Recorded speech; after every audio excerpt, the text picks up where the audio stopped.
തെരഞ്ഞെടുപ്പ് സ്റ്റണ്ടാണോ? അല്ല, അത് പാലക്കാടും പെട്ടിയുടെ പിന്നാലെ പോയിരുന്നല്ലോ. ഇവർക്ക് വേറൊന്നും പറയാനും ചെയ്യാനും ഇല്ലല്ലോ. അപ്പോൾ ഏതെങ്കിലും നേതാക്കന്മാരുടെ പെട്ടി പരിശോധിച്ചാൽ അത് വലിയ വാർത്തയാവുമല്ലോ. കഷ്ടകാലത്തിന് എന്തെങ്കിലും 10-15,000 റുപ്യ അവരുടെ സ്വാഭാവികമാണ് മനുഷ്യൻ്റെ കയ്യിലൊക്കെ ഉണ്ടാവും. അത് കിട്ടിയാൽ അത് വലിയ വാർത്തയാക്കാം. 12 നീലപ്പെട്ടിയോ? ഇതേതാ പെട്ടിൻ്റെ കളറ്? അപ്പോൾ പെട്ടി തെരഞ്ഞ് അന്വേഷിക്കുക. കാരണം മൂപ്പർക്ക് പെട്ടിയെ പറ്റി ഭയങ്കര ധാരണയാണ്. മനസ്സിലായോ? പെട്ടിയിലാണല്ലോ ഈ സാധനം ഇങ്ങനെ വരുന്നല്ലേ.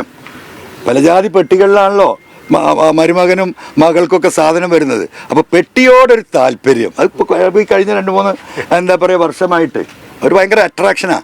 പ്രത്യേകിച്ച് ഈ ട്രോളി ബാഗ് കാണുമ്പോൾ. കാരണം ഒരു 1.5 കോടി 2 കോടിയൊക്കെ ഇട്ടിട്ട് ഇങ്ങനെ ട്രോളിയിൽ ഇങ്ങനെ ഉരുട്ടി മുഖ്യമന്ത്രിൻ്റെ ഹൗസിലേക്കോ ഈ പറയുന്ന ഓഫീസിലേക്കൊന്നും വരാൻ ഒരു പ്രയാസമില്ല. അപ്പോൾ അദ്ദേഹത്തിന് പെട്ടെന്ന് ഉറക്കത്തിൽ നീക്കുമ്പോൾ പെട്ടിയെക്കുറിച്ച് ഓർമ്മ വരും. അതായിരിക്കും ആ പെട്ടി വിവാദം എന്നാണ് ഞാൻ മനസ്സിലാക്കുന്നത്. അല്ല, വേറെ ഇപ്പോൾ ആരാ നിർദ്ദേശിക്കാൻ? പിണറായി അവസാനിക്കണമെന്ന് ഗോവിന്ദ മാഷ് അടക്കം ആഗ്രഹിക്കുകയാണ്. സ്വരാജിനെ കൊല്ലാൻ കൊണ്ടുവന്നാണ്. അപ്പോൾ ഇവിടെ തോൽക്കണം ആർക്കും ആഗ്രഹം? CPM-ന്റെ എന്താ പറയുക ഉത്തരവാദിത്തപ്പെട്ട ലീഡർഷിപ്പിനാണല്ലോ. ഇവിടെ പരാജയത്തിൻ്റെ കാരണക്കാരാരാ? നിങ്ങൾ നോക്കൂ, മുഖ്യമന്ത്രിയുടെ വല്ല ഫോട്ടോ സ്വരാജിൻ്റെ ഫോട്ടോയിലുണ്ടോ? ഇതാ പോസ്റ്ററിലുണ്ടോ? അയാളെ കണ്ടാൽ ജനം വോട്ട് ചെയ്യില്ല എന്നറിയുന്ന ആരാ? CPM-ന്റെ ലീഡർഷിപ്പാണ്. അപ്പോൾ അയാൾ വരുമ്പോൾ എന്താ ഇവർ സൈലൻ്റ് ആവും.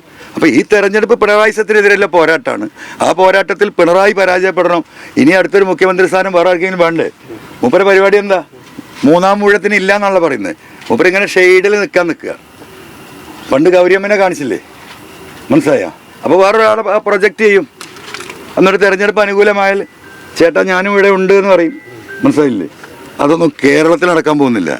അതൊക്കെ UDF-ന് ഗുണമല്ലേ ഈ പെട്ടി പരിശോധന നാടകം? അല്ല, ഇവിടുത്തെ പരിശോധന ഇവിടുത്തെ എല്ലാം ജനത്തിന് ഗുണമാണ്. മനസ്സിലായില്ലേ? ഇവിടെ ജനമാണ് ജയിക്കാൻ പോകുന്നത്.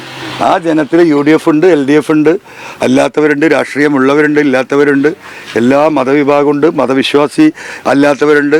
അതാണ് ജനം. That is what is peoples. നമ്മൾ പറയുന്നില്ലേ, ജനത്തിൻ്റെ ശക്തി ഇവിടെ തിരിച്ചറിയും. ആ ജനത്തിനെ പ്രതിനിധീകരിക്കുന്ന ഒരു സാധാരണക്കാരായ സ്ഥാനാർത്ഥിയാണ് ഞാൻ. ഇപ്പോൾ നിങ്ങളൊന്ന് ഇറങ്ങി ചോദിച്ചു നോക്കൂ, 2-ാം ക്ലാസ് പഠിക്കുന്ന കുട്ടികൾ പറയുന്നുണ്ട് കത്രിക. അന്നേരൊക്കെ പോകുമ്പോൾ മോളെ അറിയോ അൻവർക്കല്ലേ നമ്മുടെ ചിഹ്നം കത്രിക? 2-ലും 3-ലും പഠിക്കുക. നമ്മൾ പ്രചരണം തുടങ്ങിയിട്ട് 2 ദിവസമായിട്ടുള്ളൂ. എങ്ങനെ ഇത് പറന്ന് പിടിക്കണത്? ഇവിടെ മത്സരിച്ച തെരഞ്ഞെടുപ്പിൽ 2-ലും ഞാൻ ഓട്ടോറിക്ഷയാണ്.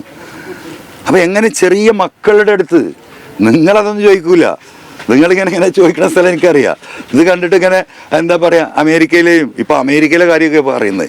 ഈ നാട്ടിലെ വിഷയങ്ങൾ ചർച്ച ചെയ്യാനൊന്നും എന്താ പറയുക, ഇൻ്റർനാഷണലാണ് ഇന്നലെ പറഞ്ഞത്. എന്തൊക്കെയോ എവിടെയൊക്കെ ബോംബിട്ടു. എന്ത് അനീതിയാണിത്? ഇങ്ങനെയുണ്ടോ? ഇവിടുത്തെ ഒരു വർത്താനമില്ല. ഇത് നാട്ടിലെ ജനങ്ങൾക്ക് കേൾക്കണ്ടെന്നേ. ജനം പുച്ഛിച്ച് തള്ളുകയാണ് ഈ പ്രസ്താവനകളൊക്കെ. ഇവരിങ്ങനെ ഘോരഘോരം എന്താ പറയുക നേതാക്കന്മാർ നടത്തുന്ന ഇതെല്ലാം ജനങ്ങൾക്ക് ഇതൊന്നും കേൾക്കുകയേ വേണ്ട. ഇവിടെ ഞങ്ങൾക്ക് ജീവിക്കാൻ കഴിയുമെന്നല്ലാണ് ഞങ്ങളിവിടെ നോക്കുന്നത്. അതിന് വരാനിരിക്കുന്ന തെരഞ്ഞെടുപ്പിൽ ഈ അനിമൽ അറ്റാക്കിൻ്റെ വിഷയം ഏറ്റെടുക്കാത്ത ഒരു സർക്കാരും ഇവിടെ അധികാരത്തിൽ വരാൻ പോകുന്നില്ല. അത് ആത്മാർത്ഥമായി ഈ പ്രശ്നപരിഹാരത്തിന് ജനങ്ങളുടെ മുന്നിൽ കൃത്യമായ പദ്ധതി വെച്ച് ഇത്ര കോടി രൂപ ഞങ്ങളിതിന് ചെലവഴിക്കും എന്ന് പറയുന്നിടത്തേക്ക് ആരാണോ സത്യസന്ധമായി പറയുന്നത് അത് എഴുതി വാങ്ങും ഞങ്ങൾ. മനസ്സിലായോ? 103 കർഷക സംഘടനകളുണ്ട് കാസർഗോഡ് തൊട്ട് തിരുവനന്തപുരം വരെ. ആ സംഘടനകളുടെ എന്താ പറയുക ഒരു ഐക്യവേദി രൂപപ്പെട്ടിട്ടുണ്ട്. ആ ഐക്യവേദിക്ക് മുന്നിൽ ആരാണോ ഇത് സാക്ഷ്യപ്പെടുത്തുന്നത് എന്നിട്ട് പബ്ലിഷ് ചെയ്യുന്നത് വരാൻ പോകുന്ന തെരഞ്ഞെടുപ്പിൻ്റെ പ്രകടന പത്രികയിൽ 1-ാമത്തെ കാര്യമായിട്ട് ഈ 3000 ചില്ലാനം കോടി രൂപ ഇത്ര മാസം കൊണ്ട് അല്ലെങ്കിൽ ഒരു വർഷം കൊണ്ട് ഞങ്ങളിതിൽ ചെലവിട്ട് ഈ പ്രശ്നത്തെ പരിഹരിക്കാൻ ആ ഉത്തരവാദിത്തം ആരാണ് ഏറ്റെടുക്കുന്നത് അവരോടെ മലയോര കർഷകർക്ക് ചർച്ചയുള്ളൂ. PV അൻവർ രാജിവെച്ചിട്ടില്ലെങ്കിൽ ആരിത് ചർച്ച ചെയ്യാൻ? ഇങ്ങനെയൊക്കെ ആയിട്ട് ഇവർ ചർച്ച ചെയ്യാൻ വരുന്നുണ്ടോ? അവിടെയാണ് ഇതിൻ്റെ വിഷയം. അത് ജനങ്ങൾ അറിയുന്നുണ്ട്.